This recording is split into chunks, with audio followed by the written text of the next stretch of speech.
Howdy, folks, and welcome to another episode of Untold Tales from this side of nowhere.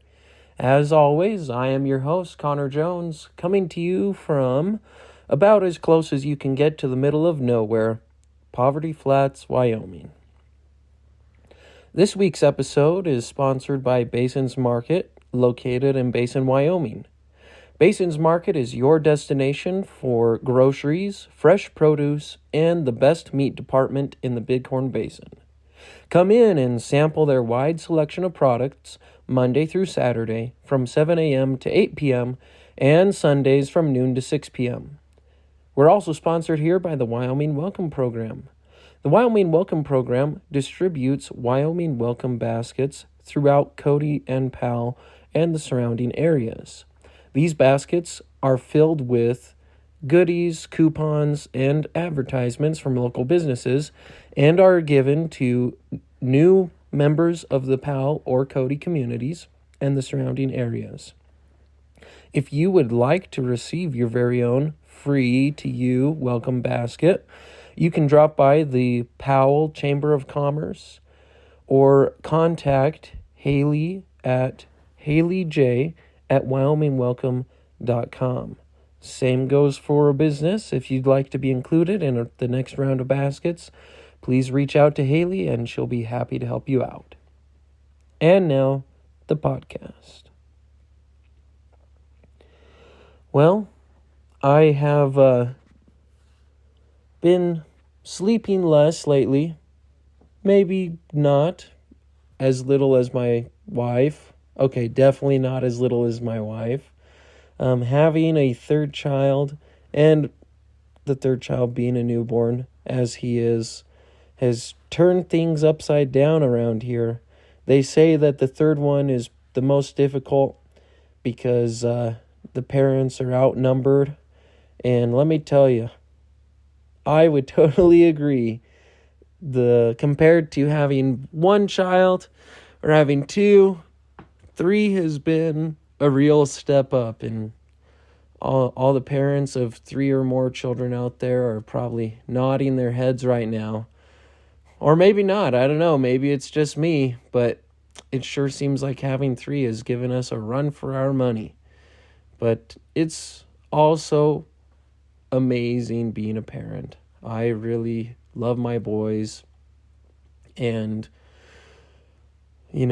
William is getting chunky.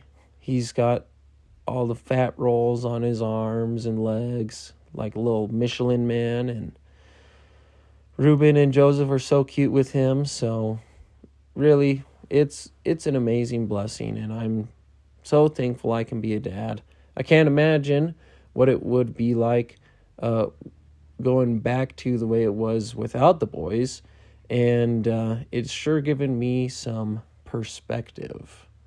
And perspective is actually what this week's story is all about. So, let's go ahead and dive in. As I said, this story's title is Perspective. It was summer in Wyoming, and with it came a few things I could always count on in the tiny town of Poverty Flats. The first thing was hot, dry weather.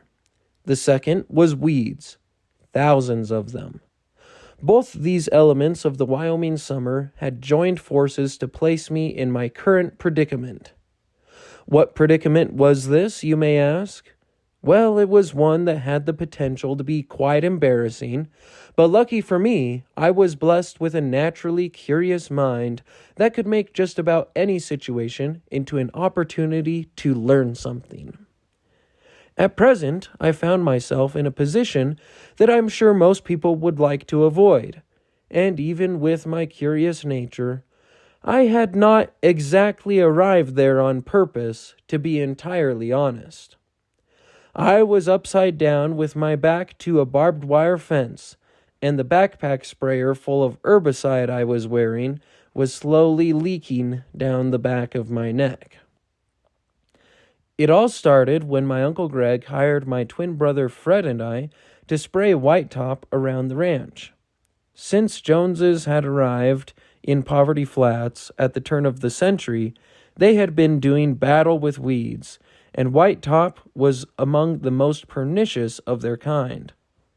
The insidious little flowers had started out as a small patch somewhere on the ranch decades ago, but had quickly spread like a virus, overrunning pastures and trying to choke out crops. We boys sprayed the little suckers with a potent cocktail of weed killer, and Uncle Greg paid us by the gallon. It wasn't a bad job for a couple of teenage boys, and we set out with the enthusiasm afforded by youth. Fred and I stalked across the pastures near our house and up and down our long dirt lane like bloodhounds scanning the ground for traces of whitetop. The 3 gallons of spray I carried on my back weighed roughly 30 pounds, and the straps were none too comfortable. After about a week, the blisters on my shoulder had finally hardened into calluses, and though my exhaustion from long days spent in the sun meant I was dog-tired at night, every time I closed my eyes, visions of little white blossoms danced through my head. Finally, I had sprayed my way clear to the bottom of our country lane, which was just over a half-mile long. When I reached the fence at the bottom of the last field on the lane, I sprayed a few more whitetop flowers and massaged my aching neck. Looking across the fence, I noticed some weeds on the other side and decided to cross the barbed wire. Getting close to one of the fence posts, I placed a foot on the woven wire and hoisted my 13-year-old frame and the additional 3 gallons of spray off the ground. I then threw my other leg over the top strand of barbed wire so that I was straddling the fence. Gravity took care of the rest. You see, in the act of straddling the fence, I leaned forward so I could hold on to the top strand of wire, and when I did so, the spray in my tank sloshed forward as well. This additional weight was concentrated near or above my head, and in an instant, I became very, very top-heavy. It dawned on me in that moment that the wise thing to do would have been to take off the sprayer and lift it over the fence before crossing. But as they say, hindsight is 20/20. As inexorably as if someone had grabbed the back of my neck and pulled, the force of gravity began dragging me head first off the fence. "Oh, cripes," I muttered, and then I plummeted from the top wire of the fence like a scuba diver going over backwards into the Caribbean. I landed on my head with an oomph and a sloshing sound. Fortunately, the fall was not far, and I had managed to hold on to the barbed wire until the last possible moment, so my quick descent did not hurt very much. For a moment or two, I remained frozen with my back to the fence and my legs in the air. Then my shirt fell down to expose my stomach, which wouldn't have been cause for much concern, except that in that instant a pickup truck drove by with a load of girls in bathing suits on their way to go swimming at the nearby Wardell Reservoir. They all gawked at me as they drove past, and I did my best to look casual, which was made even harder by the fact that my weed-killing cocktail was starting to trickle down the back of my neck.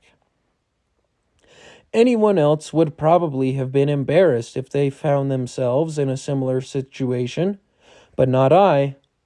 Even as I struggled to free my jeans from the top strand of barbed wire, I couldn't help but appreciate the perspective the experience had given me. For one thing, the world is very different when you're upside down. It let me see things in a new way, and it definitely allowed me to appreciate standing upright like never before. I noticed things I had never realized, like the fact that the undersides of the leaves of lamb's quarter weeds are a much lighter, almost gray-green color than the tops. I also realized rabbits see the undercarriage of a pickup truck and never the contents of the bed, unless, of course, the contents of the bed of said truck are a bunch of girls in bathing suits sitting on the top railing, pointing and laughing while the truck speeds by.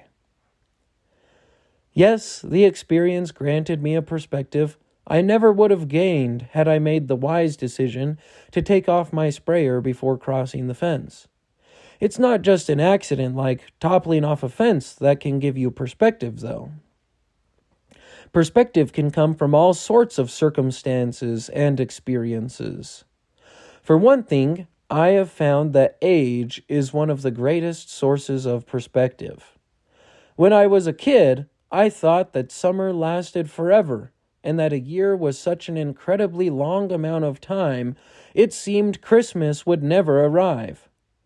Now as an adult, I feel like one day I'm out fishing in 95-degree weather, and the next I'm struggling to put up Christmas lights in a blizzard. With a couple of decades of experience under your belt, time gets shorter. So do high schoolers, I've noticed. When I was 17, I felt like my buddies Fred and I were fully grown adults. I was sure we could fit in with any group of 20 or 30-year-olds, and I was even a little shorter than Fred. Now, however, I recognize the folly of my youth. I recently attended a high school graduation, and I thought there must have been some mistake. The kids that they were allowing to graduate from high school looked more like middle schoolers than recently minted adults. After the experience, I mentioned it to my dad. He laughed and said, "If they look young to you, imagine what they look like to me." My only question is, if I looked like a toddler just out of diapers when I graduated too. It is amazing how a particular endeavor can grant you perspective too. For instance, I once saw a meme entitled, "How to Slow Down Time." There was only one step shown. It consisted of a single image, a picture of somebody doing a plank exercise. Though the creator of the image was obviously making a joke about time, they were clued into the fact that the more painful an experience, the more perspective it grants. Before doing a plank or some form of exercise, time moves at its regular speed. However, once you start to feel the burn, your perspective shifts, and you are much more aware of time. This added perspective will inform future decisions, thus leading you to decide never to do a plank again if you're not a glutton for punishment. I have a particularly inconvenient habit of doing 100 push-ups and 200 sit-ups each day, and I have to admit, this habit has granted me some perspective. I set a goal as a 12 or 13-year-old to do 100 push-ups in a row. When I set the goal, I could only do 42. Each day I added one more push-up to my total and forced myself to complete the required number. Thus, my perspective changed. 100 push-ups was still completely and utterly impossible to achieve, but I kept encountering numbers that had never troubled me before, but now caused great anxiety. 50 push-ups seemed like an awful lot of push-ups after about a week of adding a push-up each day. Before long, though, 50 wasn't such a bad number, and 75 became excruciatingly difficult. Then 76. Then 77.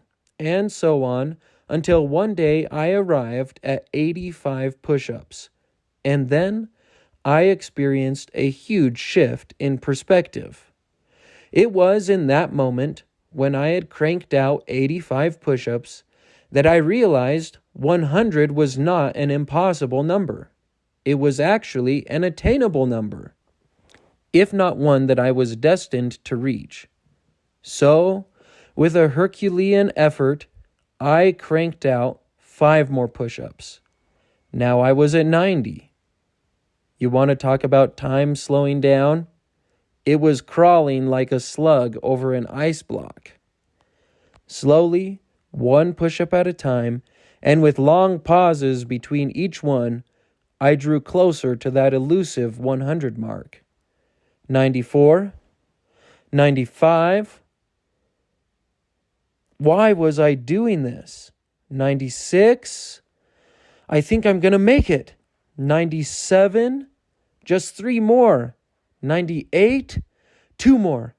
99. Last one. I made it. On the 100th push-up, my arms shook like toothpicks heaving a honey ham off a platter. But when they finally straightened out, a shout of triumph ripped from my chest, and I collapsed to the ground. 42 push-ups had seemed so hard to achieve just weeks before, but with the perspective of 100 push-ups behind me, 42 now seemed like a mere warm-up. With the euphoria of victory blazing within me, the 200 sit-ups that followed those 100 push-ups weren't so bad either.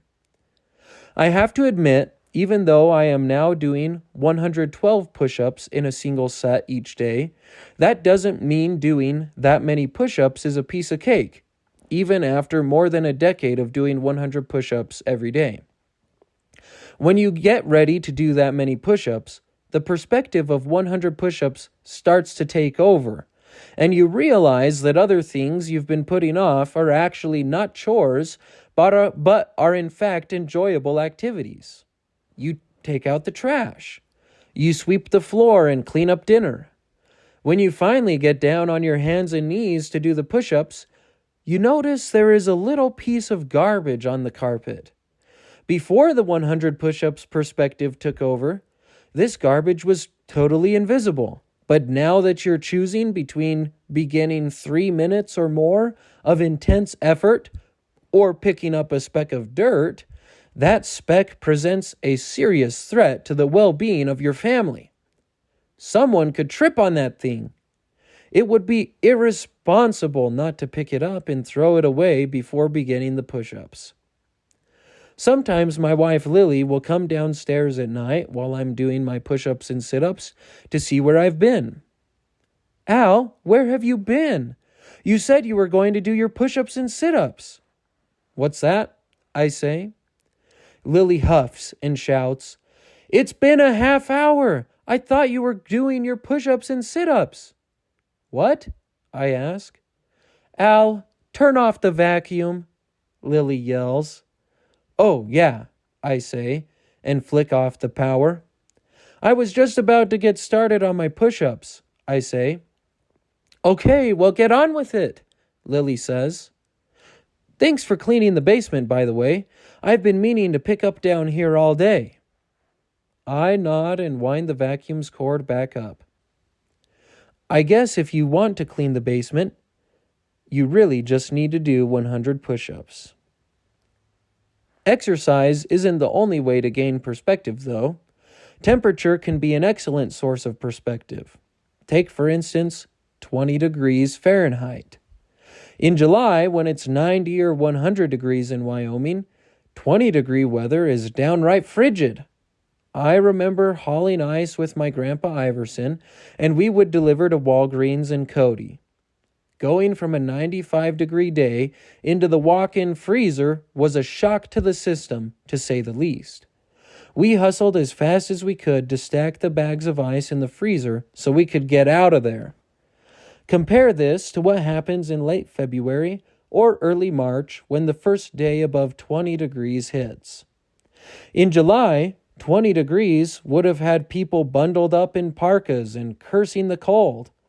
But after that cold snap in January, when the mercury dipped below negative 42, people are wearing short sleeves and flip-flops when it finally gets back up to 20. This winter has been fairly mild for Wyoming, but we've had a few weeks with temperatures below zero.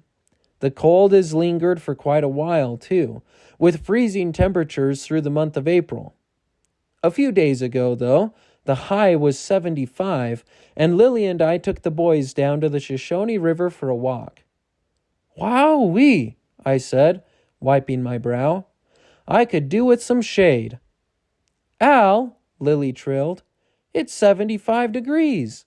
You said you wanted it to warm up. I know, I replied. But I wasn't ready for it to get hot yet. Like I said, it's all about perspective. Elevation is yet another great source of perspective. Have you ever stood on a mountain peak and looked out over a vast expanse of earth and sky? When you're on top of a mountain, everything else seems so small and insignificant. That problem you've been dealing with at work? It's no great conundrum. The bills piling up in your mailbox? They're mere scraps of paper far below you. All the world is so simple and clear, and you feel like you're on top of it all. Then a thunderstorm rolls in, and you find out that those worries you've been putting behind you pale in comparison to getting struck by lightning on a very exposed, very tall piece of bare granite. Ah, yes, it's all about perspective. Once Dad, Fred, and I plotted out a little 2-day hike in the Cloud Peak Wilderness that we figured would make for a nice little weekend of hiking and fishing. It turns out that when you're at home leaning over a USGS map spread on the dining room table with your dad and brother, your perspective is much different than when you actually get out on the trail. Miles are merely inches on a map. Elevation changes? Those are just little concentrations of black lines, nothing more. We could hike that stretch in a day, maybe even half a one. That peak? We can summit it easily and get back down to camp with time to do some fishing to boot. By the time we made it half the distance we had planned on hiking the first day, it was too dark to fish, and we would have been too tired to do it anyway. With the perspective afforded by a hard day on the trail, we renounced the maniacs of the dining room table and determined that we would never again be so naive when planning a hike. This brings me to the most important aspect of gaining a new perspective. A new or improved perspective is only of use if you learn from it. I haven't quite gotten the hang of that part down yet, which probably explains why I still complain when it warms up in spring and cools down in the fall, and why I'm going to have to finally stop recording this and actually start on those push-ups. Well, there you go. A bit of perspective. It goes a long way, I can tell you. In fact, I can remember when our podcast reached 1,000 downloads, and that seemed like such a big deal. But now, as we are approaching 2,500 listens or downloads, 1,000 doesn't seem like that much. But I do want to announce that we are inching closer to 2,500 downloads, and I want to encourage you to share this podcast, invite your friends to listen. Like I've mentioned before, we are on Spotify, iTunes, or Apple Podcasts. I guess not Google Podcasts anymore because that is migrating to YouTube. But we're also on Podbean and just about anywhere you can get your podcasts. We've got a Facebook page, and you can also subscribe to our podcast. Check out the link on our Facebook page, and you can become a subscriber so you never miss another episode. But yeah, we would be super excited if we could make it to that 2,500 download benchmark. And if you're one of our loyal listeners, I just want to thank you for tuning in every couple weeks and listening to Untold Tales from this side of nowhere. It sure means a lot to me. If you're interested in sharing your perspective on just about anything outdoor related, you're welcome to message us on Facebook or send me an email at untoldtalesthepodcast@gmail.com.